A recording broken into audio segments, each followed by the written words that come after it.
সালাম আলাইকুম সবাই, কেমন আছেন? সবাই খুশি। আবার আমি আসতেছি। আবার আমার চেহারা সুন্দর না, কিন্তু আমি কাজ করি ভালো, বুঝছো ছোট বোন? আলহামদুলিল্লাহ। আমি বললাম আমার চেহারা সুন্দর না, কিন্তু আমি কাজ করি ভালো। দেখার মতো কিছু নাই, আমার কাজ দেখতে হবে ইনশাল্লাহ, তাই না? থাক থাক, ওই যে দূরে। আলহামদুলিল্লাহ। আপনারা বড় আপনারা আসে, আপনারা আসসালামু আলাইকুম। আসি আসি, হ্যাঁ দোয়া ঠিক আছে, ভালো থেকে ও ভালো আল্লাহ হাফেজ। হ্যাঁ ভালো থাকেন সবাই। আব্বা একটু উঠি, উঠবো।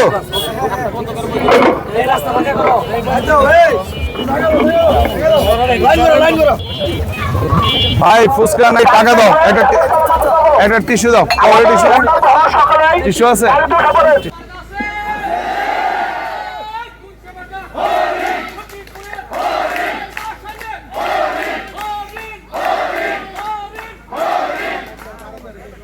বাসার কাঞ্চনপুরে যে দেখি মানুষের স্রোত স্রোত, ঢেউ ঢেউ, অজস্র ভালোবাসা, কিন্তু এখানে এসে মনে হচ্ছে যে লাল মাটির মানুষও জেগে উঠেছে।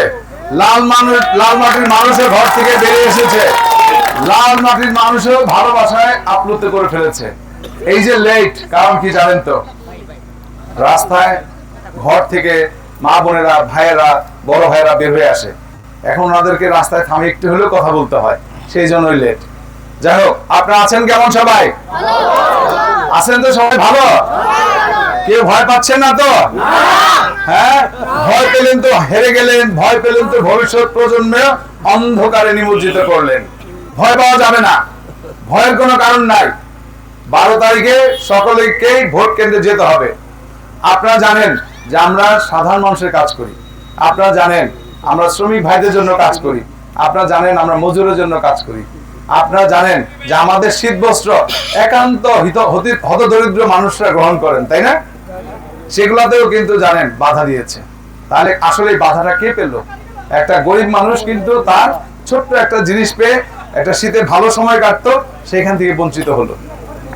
আমি দিতে পারলাম না, আমি বঞ্চিত হলাম, যে আমি হয়তো একটা সব থেকে বঞ্চিত হলাম, মনে সান্ত্বনা থেকে বঞ্চিত হলাম, কিন্তু কষ্টটা কিন্তু বেসিক্যালি গরিব মানুষের।